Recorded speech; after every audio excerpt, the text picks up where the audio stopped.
Politics 34 पर friends, आज हम लोग संथाल जनजाति की शासन व्यवस्था यानी मांझी परगना शासन व्यवस्था पर चर्चा करेंगे। फ्रेंड्स, इससे पहले हमने मुंडा, नागवंशी तथा पढ़ा पंचायत शासन व्यवस्था पर चर्चा की है। अगर आप इन तीनों वीडियो को नहीं देखे हैं तो प्लेलिस्ट में जाकर आप इन वीडियो को देख सकते हैं। तो चलिए फ्रेंड्स, हम लोग शुरुआत करते हैं संथाल जनजाति की शासन व्यवस्था को। तो संथाल जनजाति की शासन व्यवस्था को मांझी परगना शासन व्यवस्था कहा जाता है। तो याद कीजिएगा, मांझी परगना शासन व्यवस्था किस जनजाति की शासन व्यवस्था है? तो संथाल जनजाति की। संथालों ने इस शासन व्यवस्था को सोरिया पहाड़िया जनजाति से ग्रहण किया है। तो ये जो मांझी परगना शासन व्यवस्था है संथाल जनजाति की, इस व्यवस्था को सोरिया पहाड़िया जनजाति से ग्रहण किया गया है। और सोरिया पहाड़ियों की ये जो शासन व्यवस्था थी वो काफ़ी रूप से लोकतांत्रिक थी, मतलब उसकी राजनीतिक शासन व्यवस्था जो है अत्यंत लोकतांत्रिक थी। फ्रेंड्स, अन्य सामाजिक व्यवस्था की तरह ही मांझी परगना शासन व्यवस्था में सुचारू रूप से संचालित किया जाता है। इस व्यवस्था को बहुत अच्छे ढंग से संचालित किया जाता है और इसके लिए सामूहिक और पारिवारिक जीवन में बचपन से ही कुछ नियम उपनियमों को सीख दिया जाता है। अगर कोई व्यक्ति इसका अवहेलना करता है तो पंचायत द्वारा अलग अलग प्रकार के दंड देने का भी प्रावधान है और इसमें शारीरिक तथा आर्थिक दोनों प्रकार के दंड को सम्मिलित किया जाता है। तो चलिए देखते हैं मांझी परगना शासन व्यवस्था से संबंधित महत्वपूर्ण पद, संगठन और संबंधित तथ्यों को आज हम लोग देखते हैं, उसका विवरण को देखते हैं और ये एग्जाम्स के दृष्टिकोण से काफ़ी ज़्यादा महत्वपूर्ण है। तो जेपीएससी पीटी के लिए झारखंड का इतिहास का ये चैप्टर आप मिस मत कीजिएगा, वीडियो के अंत तक बने रहिए। मांझी, पहला देखते हैं शब्द है मांझी, एक महत्वपूर्ण पद है। इस शासन व्यवस्था में प्रत्येक गांव की एक पंचायत होती है जिसका प्रधान मांझी कहा जाता है। यानी मांझी परगना शासन व्यवस्था जो है संथाल जनजाति की, इसमें प्रत्येक गांव का एक पंचायत होता है। याद कीजिएगा, प्रत्येक गांव की एक पंचायत होती है और उसी पंचायत का जो प्रधान होता है उन्हें ही मांझी कहा जाता है।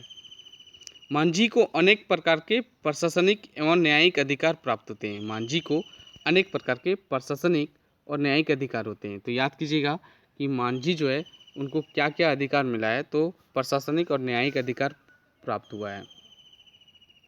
यह गांव की शासन व्यवस्था के संचालन हेतु प्रमुख रूप से उत्तरदायी होता है। ये जो मांझी है वो गांव की जितनी भी शासन व्यवस्था है उसको सही तरह से संचालित करना हो और इसी के लिए वो मुख्य रूप से उत्तरदायी होता है। मांझी को सफलतापूर्वक शासन चलाने के लिए अलग अलग प्रकार का ये प्रशासनिक और न्यायिक अधिकार दिए गए हैं। यह ग्राम पंचायत के माध्यम से जमीन, जायदाद, तलाक, आपसी झगड़े तथा समस्याओं का समाधान करता है। तो जो मांझी होते हैं वो पंचायत के माध्यम से, प्रत्येक गांव में पंचायत होती है तो उन्हीं पंचायत के माध्यम से जमीन, जायदाद, तलाक, आपसी झगड़े जो होते हैं ऐसी समस्याओं का समाधान करते हैं। मांझी हत्या जैसे गंभीर अपराध को छोड़कर, हत्या ये एक गंभीर अपराध है, ऐसे अपराध को छोड़कर गांव के लगभग सभी मामलों का निपटारा करता है। हत्या के मामले में सरकारी हस्तक्षेप यहाँ पर अनिवार्य होता है, यानी सरकारी हस्तक्षेप हो जाता है अगर हत्या जैसे गंभीर अपराध होता है तो। चलिए हम लोग देखते हैं आगे। और दोस्तों, जैसे कि मांझी जो है, मांझी को लगान वसूलने से लेकर विवाह संबंध स्थापित करने तक का भी अधिकार प्राप्त होता है। अब देखते हैं जोग मांझी। जोग मांझी क्या है, इनके कार्य क्या है, ये भी एक महत्वपूर्ण पद है। शासन मांझी का सहायक जो होता है, मांझी का जो सहायक होता है उसे ही जोग मांझी कहा जाता है। याद कीजिएगा, मांझी की सहायक को जोग मांझी कहा जाता है। शासन संबंधी कार्य को सही ढंग से संचालित करने के लिए मांझी की सहायता करने के लिए ही एक सहायक होती है और इसी सहायक को जोग मांझी कहा जाता है। यह जन्म एवं विवाह संबंधी मामलों पर महत्वपूर्ण सलाह देने का कार्य करती है। तो इसका इम्पोर्टेंट काम क्या हो जाता है कि ये सलाह देते हैं और उसका मैटर रहता है जन्म या विवाह संबंधी महत्वपूर्ण सलाह देते हैं इस मामलों पर। साथ ही यह विवाह संबंधी मामलों को सुलझाता भी है।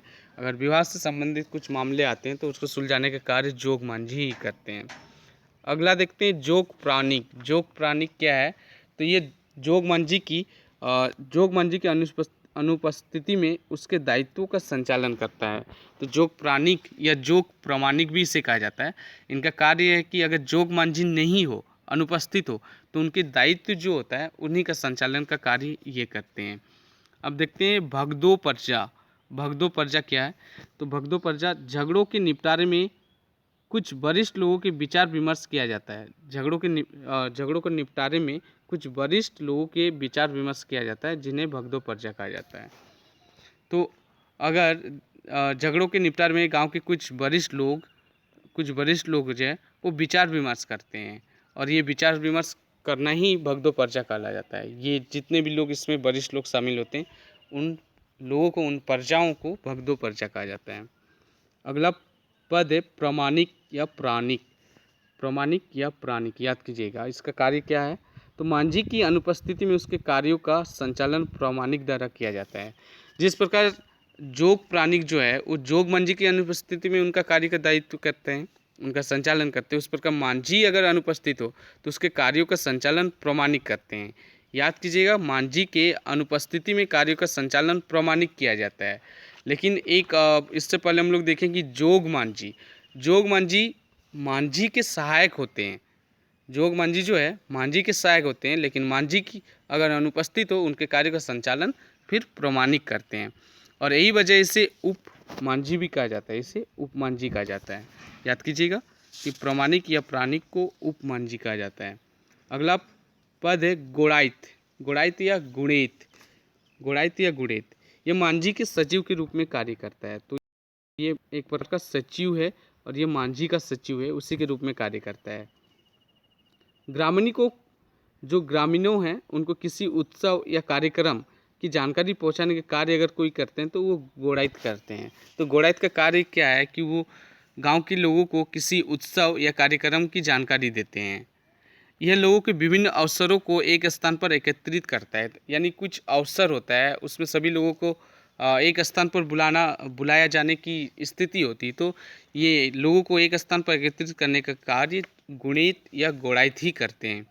ये गांव के परिवारों से संबंधित सूचनाएं भी एकत्रित करते हैं। इनका एक कार्य ये है कि गांव से संबंधित जितने भी परिवार है, गांव के जो परिवार है उससे संबंधित जितना भी सूचना है उसको एकत्रित करने का कार्य गोड़ाइत ही करते हैं। अब देते हैं लाशेर टंगाई। ये गांव के प्रहरी का भांति कार्य करता है, जो बाहरी आक्रमण की गांव की सुरक्षा करता है। यानी गांव का ये प्रहरी है, लाशेर टंगाई गांव के प्रहरी है, और ये बाहरी आक्रमण से गांव को पूरी तरह से सुरक्षित करता है। अब देखते हैं चौकीदार। यह पुलिस की तरह ही कार्य करता है। तो चौकीदार का कार्य सीधे सीधे कहा जाए तो ये पुलिस की तरह कार्य करता है। यह मांझी के आदेश अनुसार ही किसी व्यक्ति को गिरफ्तार करता है। यानी चौकीदार अगर किसी को गिरफ्तार करता है तो वो कब करते हैं, जब मांझी उनको आदेश देते तभी वो किसी को गिरफ्तार कर सकते हैं। अब देखते हैं अगला पद है परगनेत। परगनेत क्या है। मांझी परगना शासन व्यवस्था के अंतर्गत 15 से 20 गांव की समूह बनाकर परगना निर्मित किया जाता है। यानी मांझी परगना शासन व्यवस्था में परगना शब्द जो है वो 15 से 20 गांव के समूह है। यानी 15 से 20 गांव के समूह को परगना कहा जाता है, और परगना के प्रधान को ही परगनेत कहा जाता है। याद कीजिएगा, परगना के प्रधान को क्या कहा जाता है, परगनेत। विभिन्न गांवों के बीच की विवादों का निपटारा परगना में ही किया जाता है। अब चूंकि कि परगना में 15 से 20 गांव होते हैं, तो अलग अलग गांव के बीच की जो विवाद होते हैं उसका निपटारा परगना में किया जाता है, और इसके प्रधान को परगनेत कहा जाता है। याद कीजिएगा। बढ़ते हैं अगला पद है देश मांझी। अब देश मांझी क्या होता है। यह परगनेत का सहायक होता है, जो 5 से 8 गाँवों का प्रधान होता है। याद कीजिएगा, बड़ा पद हो जाता है परगना, जिसमें 15 से 20 गांव होते हैं, लेकिन अब 5 से 8 गांवों का भी प्रधान बनाया जाता है, यानी जो परगनेत का सहायक के रूप में कार्य करता है, जिसको देश मांझी कहा जाता है। जो मामला मांझी द्वारा नहीं सुलझ पाता है, कुछ ऐसे केसेस हैं, मामले हैं जो मांझी द्वारा नहीं सुलझ पाते हैं, तो उससे देश मांझी को भेज दिया जाता है, जिसमें 5 से 8 गाँवों का प्रधान होता है, जो उसको भेज दिया जाता है। तथा देश मांझी की पंचायत में अनसुलझे मामला, यानी देश मांझी की जो पंचायत होते हैं वहाँ पर जो मामले नहीं सुलझे जाते हैं, अनसुलझे हैं, उसको परगनेत को हस्तांतरित किया जाता है। परगनेत यानी परगना को, जिसमें 15 से 20 गाँवों का वो प्रधान होता है, उनको हस्तांतरित किया जाता है। अगला देखते हैं हम लोग दिसुम परगना। ये दिसुम परगना क्या है। तो यह परगना ये परगनेत से उच्च स्तर पर अवस्थित होता है, यानी परगना जो होते हैं उससे भी उच्च स्तर पर जो अवस्थित होते हैं उसे दिसुम परगना कहा जाता है। जिन मामलों का निवारण परगना या परगनेत की सभा में नहीं होती है तो उसे दिसुम परगनेत को हस्तांतरित कर दिया जाता है। लेकिन एक याद करने की लिए बहुत इम्पोर्टेंस है कि यह सभी क्षेत्रों में नहीं पाया जाता है, यानी दिसुम परगना ये जो पद है ये सभी क्षेत्रों में नहीं पाए जाते हैं, जहाँ पर ज़रूरत हो उसी क्षेत्र में ये देखने को मिलता है। एक वर्ड है बिटलाहा। बिटलाहा आप सुने होंगे, अगर आप संथालों के बारे में जानते हैं तो बिटलाहा मांझी परगना शासन व्यवस्था की सबसे कठोर सज़ा को बिटलाहा कहा जाता है। यानी इस शासन व्यवस्था की सबसे कठोर जो सज़ा होती है उसको बिटलाहा कहा जाता है। यह सज़ा यौन अपराधों के दोषी को दिया जाता है। तो ये सज़ा किसको दिया जाता है? जो यौन अपराध के दोषी उन्हीं को दिया जाता है। अगला देखेंगे, और इस सज़ा के अंतर्गत जैसे कि बिटलाहा के तहत यौन अपराधी का पूर्ण बहिष्कार किया जाता है और उसे गांव से निकाल दिया जाता है। तो अपराधी का क्या होता है? पूर्ण बहिष्कार, और पूर्ण बहिष्कार के अंतर्गत उससे क्या किया जाता है? गांव से बाहर निकाल दिया जाता है। अगर दोषी अगर क्षमा याचना करते हैं, अगर दोषी जो है वो क्षमा याचना करते हैं, तो पूरे गांव को जाति भोज देने पर बिटलाहा की सज़ा को समाप्त करने का प्रावधान देखने को मिलती है। अगला पोस्ट है नायके। नायके क्या होता है? गांव का धार्मिक प्रधान नायके कहलाता है। गांव की जो धार्मिक प्रधान होता है वो नायके कहलाता है, और धार्मिक अपराधों पर फैसला नायके द्वारा ही दिया जाता है। यानी धर्म से संबंधित कुछ अपराध होती है तो उस पर फैसला जो सुनाते हैं वो नायके द्वारा ही सुनाए जाते हैं। अगला देखेंगे कुड़ाम नायके। ये कुड़ाम नायके क्या है? यह उप नायके की भांति कार्य करते हैं। जो नायके होते हैं उन्हीं का कार्य करते हैं लगभग, और इसे उपनायिके कहा जाता है। यानी उपनायिके की भांति कार्य करते ही ये गांव से बाहर देवी देवताओं की पूजा पाठ संपन्न कराता है। अगला देखेंगे करेला दंड। क्या है ये शब्द करेला दंड? तो ये सबसे हल्का दंड है जिसके तहत अपराधी पर 5 रुपया से लेकर 150 रुपया तक का दंड लगाया जाता है। तो काफ़ी मतलब सबसे हल्का दंड कहा जाता है करेला दंड। और जैसे कि यहाँ पर एक वर्ड है भगदो प्रजा। तो भगदो प्रजा को छोड़कर शेष सभी पदधारियों को इस शासन व्यवस्था में भूमि प्रदान की जाती है।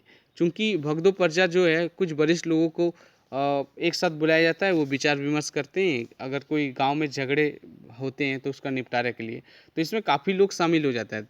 इसलिए भगदो प्रजा को छोड़कर शेष सभी जो पदधारियों को इस शासन व्यवस्था में भूमि प्रदान की जाती है। फ्रेंड्स, आज की वीडियो कैसी लगी आप मुझे कमेंट कर सकते हैं। आज के लिए बस इतना ही, तब तक के लिए धन्यवाद। जोहार।